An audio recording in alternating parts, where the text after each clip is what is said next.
Hai guys, ketemu lagi dalam video kali ini. Saya mau sharing tentang cara menjawab soal-soal teks seperti ini. Ini salah satu teks yang genrenya adalah descriptive text ya. Kita lihat soal nomor 1. Oh ya, sebelum kita menjawab soal, kalau kalian nemu soal ada teks dan ada bacaannya, bacaannya agak panjang, kemudian ada soal dan jawaban pilihannya, maka jangan langsung ke teksnya, tapi lihat dulu soalnya.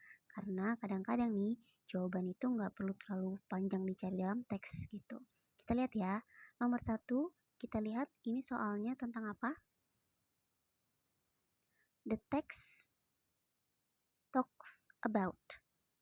Teks tersebut membicarakan tentang titik-titik-titik. Berarti kita disuruh cari temanya nih, tema dari teks tersebut. Biasanya tema atau topik itu bisa kita lihat dari judulnya. Tapi dalam teks ini tuh nggak ada judulnya. Jadi kita bisa lihat dari kalimat pertama dari paragraf pertama. Biasanya sebuah paragraf yang baik pasti punya ibu kalimat. Nah, ibu kalimatnya biasanya ditaruh di kalimat pertama. Kita langsung cek di kalimat pertama ya. Nih, kalimat pertamanya panjang lumayan. Tuh ya.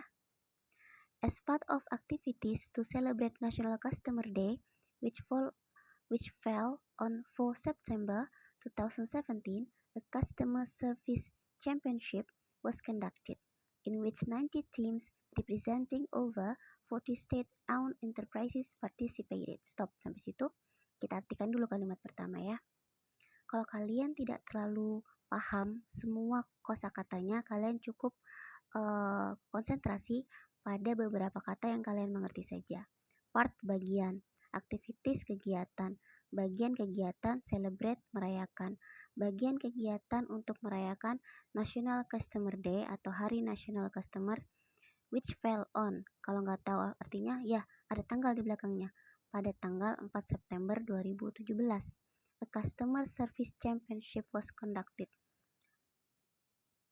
Championship itu kejuaraan customer service was conducted. Conducted itu diadakan. 90 tim, representing itu mewakili 40 state-owned enterprises ini adalah perusahaan milik negara berpartisipasi. Oke, jadi intinya ada Hari National Customer Day dan untuk menselebrasi National Customer Day itu diadakanlah Customer Service Championship. Yuk kita ke pilihan jawaban. Kita lihat yang A, National Customer Day. Yang B, State-Owned Enterprises.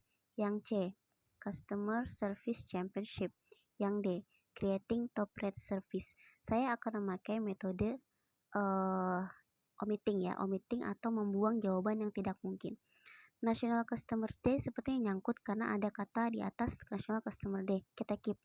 Yang B, State-Owned Enterprises juga ada, State-Owned Enterprises juga ada, kita keep. Customer Service Championship juga ada, kita keep. Yang tidak ada adalah Creating Top Rate Service, maka tidak usah memikirkan pilihan yang D. Buang saja. Tinggal 3 yang kita pikirin nih. Nah, apakah teks di atas bicara tentang National Customer Day secara keseluruhan? Atau yang B, apakah teks di atas membicarakan tentang perusahaan-perusahaan milik negara? Atau yang C, Customer Service Championship, dia bicara tentang championship-nya. Karena kita masih belum ada terlalu besar bayangan, kita lihat ke kalimat pertama paragraf kedua karena teks ini punya 2 paragraf. Oke, kita baca ya paragraf keduanya. Of the 3 teams fielded by Garuda Indonesia to make it into the grand final and came in as second place prize winner and second runner-up. Oke, dari 3 tim yang dinaungi Garuda Indonesia, 2-nya masuk ke grand final dan menjadi pemenang kedua dan pemenang ketiga. Oh, jadi di paragraf kedua nih cerita tentang pemenang dari championship-nya. Berarti apakah teks di atas bicara tentang state-owned enterprises? Sepertinya tidak terlalu bicara tentang perusahaan-perusahaan milik negaranya ya, tapi lebih ke kompetisinya. National Customer Day secara keseluruhan sepertinya juga terlalu luas. Jadi kita pilih yang paling mendekati, yaitu dari paragraf 1 udah mencantumkan bahwa akan diadakan namanya Championship Customer Service. Di paragraf 2 diceritain tentang pemenang dari Customer Service Championship-nya. Jadi, jawaban yang paling mendekati adalah yang C. Gitu ya.